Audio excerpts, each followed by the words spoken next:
बघा, आपण GS part cover करत आहे, त्यासोबत सिम्प्लिफाईड एअरबुक 2025 पण कव्हर करत आहे. तर सिम्प्लिफाईड एअरबुक 2025 ते 3 ते 4 व्हिडिओ मी अपलोड केलेले आहे. ते तुम्ही जर बघितले नसेल तुम्ही जाऊन बघा. आणि आपण मंथ वाईज घेत आहे ते सर्व काही, म्हणजे येणारी अपकमिंग एक्झाम आहे, राज्यसेवा असो एनी सरळ सेवा असो, त्यासाठी आधीच तुम्हाला करंट अफेअर कव्हर होईल त्या सिम्प्लिफाईड एअरबुक 2025 या सिरीजमधून. आणि त्यासोबत GSमध्ये आपण भूगोल पण घेतलेला आहे बालाजी सुर्णे सरांचं. तर बालाजी सुर्णे सरांचं अतिशय महत्त्वपूर्ण बुक, जे इन डिटेलमध्ये त्यांनी नकाशा थ्रू सर्व काही डिटेलमध्ये सांगितलेलं आहे. ते बुक तुम्ही एकदा बघा. जर तुमच्याजवळ बुक नसेल तर ते व्हिडिओ मी अपलोड केलेला आहे, तर तो व्हिडिओ बघा तुम्ही. तुमच्यामध्ये सर्व काही GSचा महाराष्ट्राचा भूगोल सर्व इन डिटेलमध्ये कव्हर होईल. आता पॉलिटी आपल्याला घ्यायचं आहे, आणि पॉलिटी कुठून घ्यायचं बरं? रंजन कोळंबे सर, इतर काही बुक असेल ते सर्व तुम्ही वाचले असेल. पण आपल्याला काय एक्झाम पास करायची आहे, PhD तरी करायची नाही आहे. मग एक्झाम पास करण्यासाठी one of the best solution आहे की आप्पा हातनुरे सरांचा ठोकळा. यामध्ये प्रिव्हियस इयर PYQ ॲनालिसिस ठोकळा. यामध्ये तुम्ही जर पॉलिटी यामध्ये केलं तर बाकी इतर तुम्हाला राज्यसेवे प्रीसाठी पण तुम्हाला एक पॉलिटी इतर काहीच करायची गरज नाही. कारण की एवढाच विश्वास बसत नाही आपलाच, की आपल्याला वाटते की भरपूर सारं वाचावं लागते, वेगळं सर्व काही यामध्येच आहे. आपल्याला महत्त्वपूर्ण आहे की हे पॉलिटी आपल्याला कशा पद्धतीने या बुकमधून रीड करायचं हे महत्त्वाचं आहे. तर मी आता तुम्हाला या लेक्चरमध्ये तुम्हाला कळेलच. तर बघा, आता पहिले चॅप्टर घटनेची निर्मिती आपण बघत आहे, तर आप्पा हातनुरे सरांच्या बुकमधून. तर आपल्याला कशा पद्धतीने बघायचं हे इन डिटेलमध्ये आपण बघणारच आहे. जर व्हिडिओ आवडला तर मित्रांसोबत जास्तीत जास्त शेअर करा मित्रांनो, आणि तुमच्या प्रतिक्रिया कमेंट बॉक्समध्ये मला जर मिळाल्या तर मी नेक्स्ट व्हिडिओ लवकरच अपलोड करीन. तर बघा, महत्त्वाची माहिती बघत आहोत आपण. काय मी इथून स्टार्ट केलेलं आहे ते तुम्हाला लवकरच कळेल, कारण की आपल्याला या बुकमध्ये सिक्वेन्सनुसार दिलेलं नाही, पण आपल्याला सिक्वेन्सनुसार घ्यायचं आहे, म्हणजे लक्षात ठेवण्यामध्ये सोपं जाईल. जे परीक्षेला येते PYQ आहेत, PYQ ॲनालिसिस करून आहे, फक्त आपल्याला वाचन करणं आहे आणि जास्तीत जास्त रिव्हिजन करणं आहे. बाकी तर काहीच आपल्याला इन डिटेलमध्ये तुम्हाला ॲनालिसिस करायची गरज पडत नाही. तर व्हिडिओला स्टार्ट करूया आपण. सर्वप्रथम एथेन्स ग्रीस येथे संविधान निर्माण केले. आता एथेन्समध्ये सर्वप्रथम संविधान निर्माण केले. तर लिखित सर्वप्रथम संविधान कोणी तयार केले? तर अमेरिकेने 1787 मध्ये. तर सर्वप्रथम लिखित संविधान जर म्हटलं तर अमेरिकेचे आहे, लक्षात असू द्या. भारतीय राज्यघटनेच्या मसुद्याची हिंदी अनुवाद कोणी केला हे पण महत्त्वपूर्ण आहे, तर GS गुप्ता यांनी या पत्रकार परिषदेसमोर प्रथम सादर केलेला आहे. तर हिंदी अनुवाद करणारे राज्यघटनेच्या मसुद्याचा तर GS गुप्ता आहे, लक्षात असू द्या. त्यासोबत दीनानाथ भार्गव. आता दीनानाथ भार्गव कोण आहेत? यांनी अशोक स्तंभापासून प्रेरित होऊन राजमुद्रा तयार केली, आणि ही राजमुद्रा 26 जानेवारी 1950 मध्ये स्वीकारण्यात आली. संविधान सभेच्या शेवटच्या दिवशी सदस्य म्हणून शपथ घेणारे व्यक्ती लक्षात ठेवणं आपल्याला आवश्यक आहे. हे परीक्षेमध्ये विचारू शकते आपल्याला. आतापर्यंत प्रश्न विचारला नाही. तर संविधान सभेच्या शेवटच्या दिवशी सदस्य म्हणून शपथ घेणारे व्यक्ती रत्नप्पा कुंभार बॉम्बेचे, आणि त्यासोबत डॉक्टर YS परमार. पुढे बघा, जयप्रकाश नारायण व तेग बहादूर सप्रू. आता यांची प्रकृती व्यवस्थित नव्हती, त्यामुळे संविधान सभेचे सदस्यत्व त्यांनी स्वीकारले का? नाही. तर कोण व्यक्ती होते ज्यांनी प्रकृती अस्वस्थामुळे संविधान सभेचे सदस्यत्व नाकारले? तर ते जयप्रकाश नारायण, तेग बहादूर सप्रू. 1947 मध्ये डॉक्टर बाबासाहेब आंबेडकरांनी घटना समितीला राज्य व अल्पसंख्याक नावाचे निवेदन सादर केले. तर राज्य आणि अल्पसंख्याक नावाचे निवेदन सादर करणारे व्यक्ती कोण? डॉक्टर बाबासाहेब आंबेडकर, 1947. आता प्रोलास्की काय म्हणतो? प्रोलास्की म्हणतो की अधिकार म्हणजे समाज जीवनाच्या अशा अटी आहेत की ज्याच्याशिवाय कोणत्याही व्यक्ती स्वतःचा सर्वांगीण विकास करू शकत नाही, म्हणजेच अधिकार मिळालाच हवा, हे प्रोलास्की यांनी म्हटलेलं आहे. तर हे पण आपल्याला जसं तसं विचारू शकते. आता पुढे महत्त्वाचे आहे की आत्तापर्यंत प्रश्न विचारले नाही पण विचारू शकते. घटना समितीची निशाणी काय? हत्ती आहे. चीफ ड्राफ्ट्समॅन कोण होते? तर SN मुखर्जी. कोण होते? SN मुखर्जी. तर इथे कन्फ्यूज काय होते? SN मुखर्जी चीफ ड्राफ्ट्समॅन आहे, तर HC मुखर्जी घटना समिती उपाध्यक्ष आहेत. तर यामध्ये थोडंसं कन्फ्युजन होते. तर HC मुखर्जी हे घटना समितीचे उपाध्यक्ष, तर SN म्हणजेच ड्राफ्ट्समॅन असं लक्षात ठेवा. तर SN मुखर्जी ड्राफ्ट्समॅन आणि HC मुखर्जी उपाध्यक्ष. तर भारतीय राज्यघटना हस्तलिखित. आता इंग्रजीत कोणी केलेलं आहे हस्तलेखन? तर प्रेम बिहारी नारायण राजदादा. तर यामध्ये यांनी काही मोबदला न घेता तर त्यांनी म्हटलं होतं की मला पैसे वगैरे पाहिजे नाही, फक्त एक काम करा की घटनेच्या प्रत्येक पानावर माझं काय नाव टाकण्याची विनंती केली आणि ते पंडित नेहरू यांनी मान्य पण केले. तर राज्यघटनेचे हिंदीमध्ये हस्तलेखन कोण केले तर वसंत किशन वैद्य यांनी. प्रस्तावना नक्षीकाम कोण करणारे आहे तर भीमराव राम मनोहर सिन्हा आणि चित्ररूप सजावट नंदलाल बोस. चित्ररूप सजावट त्यासोबत प्रस्तावना नक्षीकाम हे महत्त्वपूर्ण आहे, तर मनोहर सिन्हा एवढं लक्षात ठेवा. तर 1949 मेमध्ये राष्ट्रकुल सदस्याला घटना समितीने मान्यता दिली होती. हे प्रश्न आला होता कंबाईनमध्ये, पहिलेच एक ऑप्शन दिलं होतं, म्हणजेच त्यामध्ये जुलै 1947 राष्ट्रध्वज स्वीकृत करण्यात आला. राष्ट्रध्वज स्वीकृत करण्यात आला 22 जुलै 1947, महत्त्वपूर्ण डेट आहे. आता याबाबत प्रस्ताव पंडित नेहरूंनी संविधान सभेत मांडला तेव्हा एच.व्ही. कामत आणि पी.सी. देशमुख आणि ताजमहल हुसेन यांनी विरोध केला होता. तर राष्ट्रध्वज स्वीकारण्याचा जे काही प्रस्ताव आहे ते पंडित जवाहरलाल नेहरू यांनी मांडला 22 जुलै 1947. तर त्यावेळेस कामत, पी.सी. देशमुख आणि हुसेन यांनी काय विरोध केला. त्यानंतर शेवटी त्यांनी स्वीकृत पण केला. तर ध्वजाचे डिझाईन करणारे पिंगली व्यंकय्या हे तुम्हाला माहीतच आहे. 24 आरे आणि 3:2 लक्षात ठेवा 2 3/2 हे जे प्रमाण. तर बघा 24 जानेवारी 1950 रोजी शेवटचे अधिवेशन 24 जानेवारी 1950 रोजी झालेले आहे आणि संविधान सभेची शेवटची बैठक. आता या बैठकीमध्ये काय झालेलं आहे तर 26 जानेवारी 1950 पासून लोकसभेच्या निवडणुका होईपर्यंत संविधान सभा तात्पुरती संसद म्हणून मान्यता देण्यात आली. तर 26 जानेवारी 1950 पासून लोकसभेच्या निवडणुका होईपर्यंत संविधान सभा तात्पुरती संसद म्हणून मान्यता देण्यात आली. निवडणुका होईपर्यंत गणराज्याचे राष्ट्रपती राजेंद्र प्रसाद यांना बिनविरोध निवड करण्यात आली आणि त्यासोबत एच.व्ही.आर. अय्यंगार हे निवडणुकीसाठी निवडणूक निर्णय अधिकारी आणि त्यासोबत घटना समितीचे सचिव देखील होते. राष्ट्रगान राष्ट्रगीत स्वीकृत. याच दिवशी पूर्णिमा बॅनर्जी यांनी जनगणमन गायले, तर पंडित लक्ष्मीकांत मैत्री यांनी वंदे मातरम गायले. तर जनगणमन गायणाऱ्या पूर्णिमा बॅनर्जी त्यासोबत पंडित लक्ष्मीकांत यांनी वंदे मातरम गायले. तर लक्षात ठेवा 24 जानेवारी 1950 हे डेट महत्त्वाची आहे.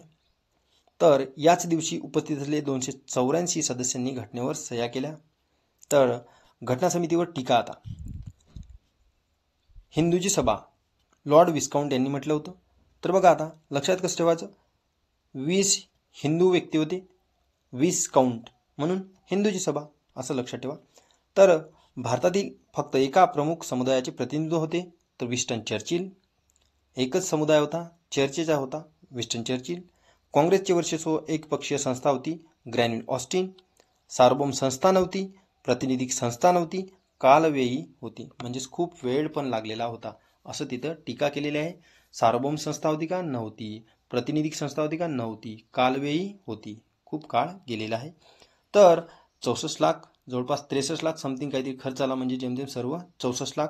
कालावधी 2 वर्ष 11 महिने 18 दिवस, तर 17 दिवस हे आयोगाने दिले होते, पण 2 वर्ष 11 महिने 18 दिवस लक्षात ठेवा. जे ऑप्शनमध्ये येईल 17 येऊ की 18 दिवस येऊ ते टिक करायचं. 14 ऑगस्ट 1946 ला अंतरिम शासन स्थापन करण्यास पंडित जवाहरलाल नेहरू यांनी बोलावले. सप्टेंबर 1946 मध्ये अंतरिम गव्हर्नमेंट स्थापन झाली आणि संविधान सभेद्वारे अमेरिका, ऑस्ट्रेलिया, चीन या केवळ 3 देशांच्या सदस्य संदेशाचे वाचन करण्यात आले. तर संविधान सभेने अमेरिका, ऑस्ट्रेलिया आणि चीनचेच काय सदिच्छा संदेश वाचन करण्यात आले. संविधान सभेने घटना मसुद्यावर सर्वात शेवटी सही कोणी केली तर राजेंद्र प्रसाद यांनी केली, पण सर्वात शेवटची सही फिरोज गांधी यांनी केली, कारण डॉक्टर राजेंद्र प्रसाद यांनी नेहरूंच्या वर सही केली, मग फिरोजशाह गांधी यांनी शेवटची सही म्हणून ग्राह्य धरल्या जाते. तर घटना समितीत न्यायाधीशाचे स्थान हे देवाचे स्थान असं जाहीर केलं होतं ते महावीर त्यागी यांनी. महात्मा गांधी म्हणतात की घटना समिती हे जनतेच्या राजकीय व इतर विषयांच्या शिक्षणाचे माध्यम तर आहेच, पण जातीय व इतर प्रश्नावर उपचार सुद्धा ठरू शकेल. आता पहिली बैठक बघूया आपण. पहिली बैठक 9 डिसेंबर 1946. आता घटना समितीच्या पहिल्या बैठकीचे 9 डिसेंबर 1946 उद्घाटन लॉर्ड वेव्हल यांना करण्याची इच्छा होती, पण काँग्रेसने विरोध केला, म्हणून काँग्रेस सदस्यांनी विरोध केला, म्हणून त्यामुळे व्हाईसराय दिल्ली बाहेर निघून गेले. तर घटना समितीची पहिली बैठक मग पंडित जवाहरलाल नेहरू यांनी आमंत्रित केली आणि पहिल्या बैठकीच्या रांगेत बसलेले सदस्य पंडित नेहरू, मौलाना अब्दुल कलाम आझाद, सरदार वल्लभभाई पटेल, जे बी कृपलानी, राजेंद्र प्रसाद, सचिन नायडू, हरेकृष्ण मेहताब, पंडित गोविंद वल्लभ, आणि त्यासोबत जर बघितलं तर डॉक्टर बाबासाहेब आंबेडकर आणि सी राजगोपालचारी हे पहिल्या रांगेत बसले होते. 4 नोव्हेंबर 1948 मध्ये काय झालं मग? डॉक्टर बाबासाहेब आंबेडकरांनी मसुदा घटना समिती पुढे सादर केला. तर जर बघितलं तर 4 नोव्हेंबर 1948 मध्ये मसुदा घटना समिती पुढे सादर केला आणि त्या दिवशीच मोहम्मद अली जिन्ना व डी पी खेतान आणि डी एस गुरंग श्रद्धांजली वाहण्यात आली यांनाच. आता हे महत्त्वाचे आपण इन डिटेलमध्ये पहिल्यांदा माहिती बघितली. आता यानंतर आपल्याला जे काही सिक्वेन्सनुसार प्रश्न येईल ते पण बघायचे आहे. म्हणजेच काही बाबी जे काही आहेत सिक्वेन्सनुसार तुम्हाला माहीत झाल्या.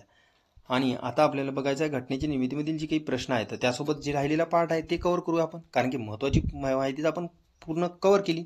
त्यासोबत आता प्रश्न आयोगाने कसे विचारले आणि ते प्रश्न रिपीट पण होऊ शकतात आणि त्या प्रश्नाच्या माध्यमातून थोडंसं एक्स्ट्रा आपलं इन्फॉर्मेशन पण कलेक्शन होईल. अशा पद्धतीने आपल्याला घ्यायचं आहे. तर डायरेक्ट मी या प्रश्नापासून जर सुरुवात केली असती तर थोडंसं एक किचकट वाटलं असतं, कारण की जे काही नवीन मुलं आहेत ज्यांनी काही वाचलेलं नाही त्यांना पण किचकट वाटलं असतं. मग थोडंसं जे काही प्रश्न आहेत त्या प्रश्नाची की महत्त्वाची माहिती पण आपण बघितली आणि ती महत्त्वाची माहितीच आपल्याला प्रश्नामध्ये पण बघायला मिळणार आता बघा, कारण की जास्त वाचायची गरज पडत नाही मित्रांनो. तर गवा मावळणकर हे कार्यविषयक समितीचे अध्यक्ष होते. कार्यवाही जर म्हटलं तर राजेंद्र प्रसाद म्हणत होतो आपण. पुढील प्रश्न, संविधान परिषदेच्या सल्लागार शाखेने भारतीय राज्यघटनेचा पहिला मसुदा कधी तयार केला? हे लक्षात ठेवा. ऑक्टोबर 1947 मध्ये तयार केला. सल्लागार शाखेने भारतीय राज्यघटनेचा पहिला मसुदा ऑक्टोबर 1947 मध्ये तयार केला. आता थोडंफार आपल्याला एक्सप्लेनेशनमध्ये पण एक्स्ट्रा माहिती मिळेल. तर बी एन राव हे संविधान सल्लागार होते आणि हे पद देऊन पंडित नेहरू यांनी संविधानाचे प्रारूप तयार करण्याची जबाबदारी त्यांच्यावर दिली होती. तर भारताच्या संविधानाचा मसुदा तयार करण्याच्या संशोधनाचा एक भाग म्हणून 1946 मध्ये बी एन राव यांनी अमेरिका, कॅनडा, आयर्लंड आणि युनायटेड किंगडम, आफ्रिका येथे जाऊन तेथील न्यायाधीश, विद्वान, तज्ज्ञांची सल्लामसलत केली. पुढे त्यांनी ऑक्टोबर 1947 मध्ये संविधानाचा कच्चा मसुदा तयार केला आणि त्यात 243 व 13 अनुसूच्या होत्या. बघा, संविधानाच्या कच्च्या मसुद्यामध्ये जे बी एन राव यांनी तयार केला तर त्यामध्ये किती कलमे आणि किती अनुसूच्या होत्या हे पण विचारले जाते. 243 कलमे होती आणि 13 अनुसूच्या. मसुदा समितीने या मजकुराची चिकित्सा करण्यास ऑक्टोबर 1947 मध्ये सुरुवात केली आणि त्यात अनेक बदल केले. पुढे फेब्रुवारी 1948 मध्ये मसुदा समितीने पहिला मसुदा सादर केला. त्यामध्ये थोडेफार चेंज केले मसुदा समितीने आणि मसुदा समिती आपण इन डिटेलमध्ये पुढे बघणार आहोत. मॉन्टेग्यू चेम्सफर्ड या नावाने ओळखला जाणारा भारतीय घटनात्मक सुधारणाविषयक अहवाल या कोणत्या तारखेमध्ये प्रसिद्ध करण्यात आला? तर तो जुलै 1918 मध्ये प्रसिद्ध करण्यात आला. तर कायदा 1919चा पण प्रसिद्ध करण्यात आला जुलै 1948 मध्ये. मॉन्टेग्यू चेम्सफर्ड सुधारणांसाठी कारणीभूत झालेली परिस्थिती बघा. अपुऱ्या आणि असमाधानकारक मॉर्लेमेंटो सुधारणा, या मॉर्लेमेंटो कायद्यातील सुधारणा, त्यासोबत क्रांतिकारांची काही प्रयत्न, ब्रिटिशांनी दिलेल्या सुधारणा देशाच्या स्वातंत्र्याच्या दृष्टीने अगदीच डोळ्यात धूळ फेकण्यासारख्या आहेत ही जाणीव झाली. क्रांतिकारकांना अधिकच चीड येत होती. त्यासोबत काँग्रेस, मुस्लिम लीग आणि झालमॉड यांचे ऐक्य, लखनौ करार 1916, परदेशात भारतीय लोकांवर होणारा अत्याचार, असंतोष, ऑस्ट्रेलिया, त्यासोबत आफ्रिका, कॅनडा, युरोपियन वसाहतीमधील भारतीय लोकांवर गोऱ्या वसाहतीवाल्यांनी चालवलेला अन्याय, अत्याचार, त्यासोबतच आंतरराष्ट्रीय क्षेत्रातील घटनांचा परिणाम आणि पहिल्या महायुद्धाने निर्माण झालेली राजकीय परिस्थिती. पुढे पण काही बाबी आहेत. होम रूल लीगची चळवळ, टिळक आणि ॲनी बेझंट यांची, भारताच्या सुदैवाने नव्या भारतमंत्री मॉन्टेग्यू हा भारताबद्दल स्थायी आणि सहानुभूती बाळगणारा होता. ऑगस्ट घोषणा 20 ऑगस्ट 1917 मध्ये करण्यात आली. आता काही पार्श्वभूमी आहे कायद्याची. तर उपभारतमंत्री मॉन्टेग्यू 12 जुलै 1917 रोजी भारत सरकारच्या कार्यपद्धतीवर कडाडून हल्ला कॉमन सभागृहात चढविला. त्यात तो म्हणाला की भारताच्या शासन पद्धतीत आमूलाग्र परिवर्तन केल्याखेरीज परिस्थितीत सुधारणा होणार नाही. या भाषणानंतर अल्पावधीतच त्यावेळेस भारतमंत्री चेंबरलेन यांनी राजीनामा दिला व त्याची जागा एडविन मॉन्टेग्यू यांनी घेतली. तर भारतमंत्री मॉन्टेग्यू ऑगस्ट घोषणा करतो आणि ही भारताच्या घटनात्मक विकासाच्या प्रक्रियेचा एक महत्त्वाचा टप्पा ठरला. म्हणून ऑगस्ट घोषणा 20 ऑगस्ट 1917 डेट लक्षात ठेवणं आवश्यक आहे. तर मॉन्टेग्यू घोषित केलेल्याप्रमाणे भारत सरकार व भारतीय नेते यांच्याशी सुधारणाबाबत विचारविमर्श करण्यासाठी नोव्हेंबर 1917मध्ये भारतात आला आणि 6 महिने त्यांनी वास्तव केले. 6 महिन्याच्या वास्तव्यात त्यांनी व्हाईसरॉय चेम्सफर्ड आणि त्याचे कार्यकारी मंडळाचे सदस्य आणि ज्येष्ठ सरकारी काही अधिकारी आहेत त्यांच्यासोबत त्यांनी सल्लामसलत केली. काँग्रेस आणि मुस्लिमचे नेते यांची भेटी घेऊन सुधारणा योजनेवर विचारविनिमय करण्यात आले. या सर्वांचे विचार, सर्व योजना भारतातील विद्यमान परिस्थिती विचारात घेतल्यानंतर नव्या सुधारणांचा आराखडा तयार करण्यासाठी एक समिती स्थापन केली आणि त्या समितीमध्ये भारतमंत्री Montagu, viceroy Chelmsford, William Duke, त्यासोबत अर्ल ऑफ डोनमोर, त्यासोबत चार्ल्स रॉबर्टसन आणि भूपेंद्र बसू हे पण होते. तर 1919चा कायदा करण्यासाठी एक आणि विद्यमान भारताची जी काही परिस्थिती होती त्यामध्ये काही बदल करण्यासाठी काही समिती स्थापन करण्यात आली. त्या समितीमध्ये भूपेंद्र बसू पण होते, लक्षात असू द्या. हे आपले एक भारतीय होते आणि या समितीचे केलेल्या शिफारशींना जुलै 1918मध्ये प्रकाशित करण्यात आली आणि हाच मॉन्टेग्यू फोर्ट अहवाल म्हणून प्रसिद्ध करण्यात आला आणि हे महत्त्वपूर्ण आहे. आणि या अहवालावर विचारविमर्श करण्यासाठी काँग्रेसचे काही खास अधिवेशन भरले होते. तर ऑगस्ट 1918मध्ये मुंबई येथे ॲनी बेझंट यांच्या अध्यक्षतेखाली यात प्रांतप्रमाणेच केंद्रातही जबाबदार शासन पद्धती लवकर स्थापन केली जावी. जशी की प्रांतामध्ये जे काही जबाबदार शासन पद्धती आहे ती केंद्रामध्ये पण असायला पाहिजे असं त्यांनी म्हटलं होतं. तर पूर्ण देशात स्वायत्त सरकार स्थापण्यास 15पेक्षा अधिक वर्षे लागणार नाहीत अशी हमी सरकारने द्यावी. 15 वर्षाच्या आतमध्ये सर्व काही स्थापन करायचे.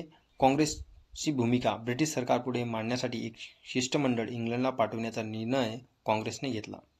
ह्या बाबी यामधील आहेत. पुढे नोव्हेंबर 1918मध्ये दिल्ली काँग्रेस अधिवेशनात मुंबई अधिवेशनापेक्षा वेगळा ठराव मांडला. त्यात ताबडतोब पूर्व प्रांतिक स्वायत्तता दिली जावी अशी मागणी करण्यात आली आणि पण याला मवाळ नेत्यांनी विरोध केला आणि मवाळ नेते काँग्रेस बाहेर पडले. मवाळांचं कसं होतं की प्रेमाने मागायचं सर्व काही, पण तसं काही चालायचं नाही त्यावेळेस. पण मवाळ नेते काही काँग्रेस बाहेर पडण्यापूर्वीच भूपेंद्र बसू आणि सत्येंद्र सिन्हा यांची भारतमंत्री मॉन्टेग्यूशी मुलाखत झाली आणि त्यावेळेस मॉन्टेग्यू म्हणाले मवाळ नेत्यांनी सहकार्य केल्यास सुधारणा योग्य रीतीने राबवता येतील. तर महत्त्वपूर्ण आहे, भूपेंद्र बसू आणि सत्येंद्रनाथ सिन्हा हे 2 सदस्य होते, महत्त्वपूर्ण आहे. तर भूपेंद्रनाथांनी सरकारला आश्वासन दिले, सोबत सरकारच्या सहकार्यासाठी एक पक्ष वृत्तपत्र सुरू करण्याचे आश्वासन दिले आणि हे मॉन्टेग्यूच्या ॲन इंडिया डायरी या ग्रंथात सापडते. मॉन्टेग्यू फोर्ट अहवाल त्याद्वारे भारतमंत्री मॉन्टेग्यू 1919 हे विधेयक पार्लमेंटमध्ये सादर केले. तर मॉन्टेफोर्ट अहवालाच्या आधारे भारतमंत्री मॉन्टेग्यू जून 1919मध्ये एक विधेयक पार्लमेंटमध्ये सादर केले आणि डिसेंबर 1919मध्ये चर्चा आणि विरोधानंतर ब्रिटिश पार्लमेंटने पारित झाले आणि 23 डिसेंबर 1919 ब्रिटिश सम्राटचा शिक्कामोर्तब झाला आणि गव्हर्नमेंट ऑफ इंडिया ॲक्ट म्हणून प्रसिद्ध हा कायदा आहे. तर अशा पद्धतीने आपण ही पार्श्वभूमी बघितली. तर या 1919च्या कायद्याची काही उद्देशपत्रिका, भारत हा ब्रिटिश साम्राज्य अविभाज्य घटक राहील आणि भारत जबाबदार शासन पद्धती स्थापित करण्याचे ब्रिटिश सरकारचे उद्देश आहे. आणि या कायद्यात एकूण 47 कलमे आहेत आणि या कायद्यातील तरतुदी आपण इतर इतिहासाच्या घटकामध्ये तुम्हाला बघायला मिळणारच आहे. तर आपण इन डिटेलमध्ये या कायद्याची पार्श्वभूमी बघितली, कशा पद्धतीने स्थापन झाला, तर हे महत्त्वपूर्ण आहे. भारताची संविधान सभा बनवण्याची मागणी इंग्रजांनी कोणत्या वर्षी केली? तर 1940मध्ये केली मागणी. बघूया आपण. संविधान सभेची मागणी भारतीयांनी स्वातंत्र्यपूर्व काळापासूनच होती, पण इंग्रजांनी भारतीयांची प्रथमतः मागणी 1940मध्ये लॉर्ड लिंलिथगो यांच्या ऑगस्ट ऑफरद्वारे मान्य केली. ऑगस्ट ऑफरमधील काही तरतुदी आणि ऑगस्ट ऑफरची डेट 8 ऑगस्ट 1940. लॉर्ड लिंलिथगो भारताचे व्हाईसरॉय होते. यांनी संविधान तयार करण्यासाठी जो प्रस्ताव मांडला त्याला ऑगस्ट प्रस्ताव म्हणतात. यात नवीन राज्यघटना तयार करणे हे प्रामुख्याने मुख्यतः भारतीयांची जबाबदारी आहे हे प्रथमच मान्य केले. म्हणजे ऑगस्ट ऑफर कोणाचं होतं? लॉर्ड लिंलिथगो. यामध्ये काय म्हटलं की नवीन राज्यघटना तयार करणे प्रामुख्याने मुख्यतः भारतीयांची जबाबदारी आहे असं प्रथमच मान्य केलं होतं. पण मुस्लिम लीगला नकाराधिकार विटो देण्यात आल्यामुळे काँग्रेसने हा प्रस्ताव नाकारला होता. तर स्वतंत्र पाकिस्तान निर्माण करण्याचे आश्वासन असल्यामुळे मुस्लिम लीगने हा प्रस्ताव स्वीकारला होता.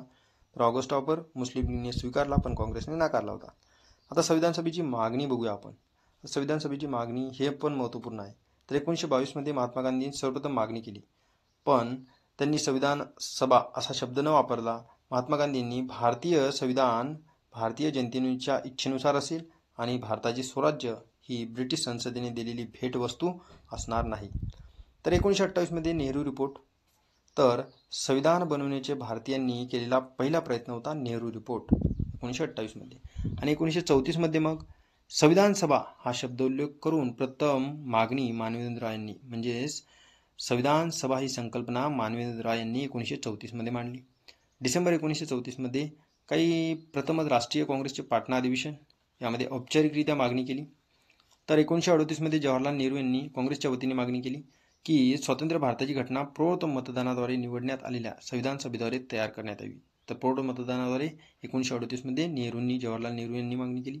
तर 1940 मध्ये ऑगस्ट हॉपर वरील प्रश्नामध्येच बघितले आपण, मुख्यतः भारतीयांनी तयार करावी असं म्हटलेलं होतं. तर 1942 मध्ये क्रिप्स मिशन, क्रिप्स हे ब्रिटिश संसदेचे सदस्य व नेहरूंचे मित्र होते. यांनी म्हटलं की घटना पूर्णतः भारतीयांनी तयार करावी आणि हे तत्व मान्य करण्यात आले. आणि मुस्लिम लीगने ही योजना फेटाळली, कारण स्वतंत्र पाकिस्तान व स्वतंत्र संविधान सभा त्यांना हवी होती, पण हे तेवढं काही त्यामध्ये नव्हतं. तर महत्त्वपूर्ण आहे 1942चं क्रिप्स मिशन. शेवटी मे 1946 मध्ये कॅबिनेट मिशन प्लॅन म्हणजे त्रिमंत्री योजना या संविधान सभेची निर्मिती रचना करण्याची एक महत्त्वपूर्ण काय योजना आहे, त्रिमंत्री योजना. त्रिमंत्री योजनामध्ये तुम्हाला माहीतच आहे स्टेफर्ड क्रिप्स, अलेक्झांडर, त्यासोबत एक पेंथिक लॉरेन्स हे सदस्य होते त्यामध्ये. आता पुढे जर बघितलं आपण, भारतीय लोक आपल्या देशाचे प्रशासन किती उत्तम प्रकारे चालू शकतात हे पाहण्यासाठी 1930-1932च्या दरम्यान लंडनमध्ये 3 गोलमेज परिषदा पार पडल्या होत्या. 1930 ते 1932 दरम्यान 3 गोलमेज परिषद RTC राऊंड टेबल कॉन्फरन्स भरवण्यात आल्या होत्या. या तिन्ही गोलमेज परिषदेला हजर राहणारे व्यक्ती कोण होते? मग डॉक्टर बाबासाहेब आंबेडकर होते. भारतीय राज्यघटनेच्या मसुदा समितीने खालीलपैकी कोण सदस्य होते? तर मसुदा समितीबद्दल आपल्याला इन डिटेलमध्ये बघणं आपल्याला आवश्यक.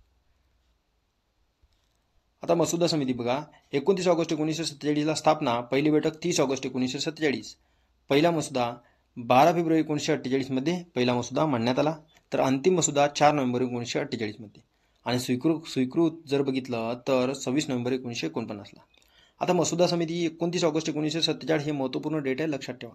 पहिली बैठक 30 ऑगस्ट 1947, एक दिवसानंतर. आणि शेवटचा मसुदा, अंतिम मसुदा लक्षात ठेवा 4 नोव्हेंबर 1948 आणि स्वीकृत 26 नोव्हेंबर 1949. आता अध्यक्ष डॉक्टर बाबासाहेब आंबेडकर होते. त्यामध्ये जर बघितलं या समितीचे अध्यक्ष होते म्हणून त्यांनी भारतीय राज्यघटनेचे शिल्पकार म्हणून म्हणतात त्यांना. तर सदस्य कोण होते मग? Alladi Krishnaswami Ayyar, N Gopalaswami Ayyangar, Syed Mohammad Saadulla, doctor KM Munshi, N Madhavrao आणि त्यासोबत TT कृष्णमाचारी. आता बघा, TT कृष्णमाचारी, खेतांच्या जागेवर TT कृष्णमाचारी आणि मित्तलच्या जागेवर काय माधवराव आला होता, हे सदस्य आले होते. तर महत्त्वपूर्ण आहे की यांची माधवरावची काय प्रकृती व्यवस्थित नव्हती, मित्तलची काय प्रकृती व्यवस्थित नव्हती म्हणून माधवराव आले होते. आणि खेतांचा मृत्यू झाला होता तर TT कृष्णमाचारी आले होते. तर यामध्ये अध्यक्षता आपण डॉक्टर बाबासाहेब आंबेडकर बघितले, पण उपाध्यक्ष कोण होते? मग उपाध्यक्ष लक्षात ठेवा मित्रांनो, सय्यद मोहम्मद सादुल्ला होते, हे उपाध्यक्ष होते. तर ह्या बाबी आपल्याला आवश्यक आहे. आता पुढील प्रश्न जे काही आपल्याला इतर राज्यघटनेमधून आपल्या भारतीय राज्यघटनेमध्ये घेण्यात आलेले काही बाबी आहेत ते आपण नेक्स्ट व्हिडिओमध्ये बघू. तर व्हिडिओ कसा वाटला तुमच्या प्रतिक्रिया कमेंट बॉक्समध्ये कमेंट करून सांगा. तर अशा पद्धतीने आपण पॉलिटी पण कव्हर करण्याचा प्रयत्न करूया.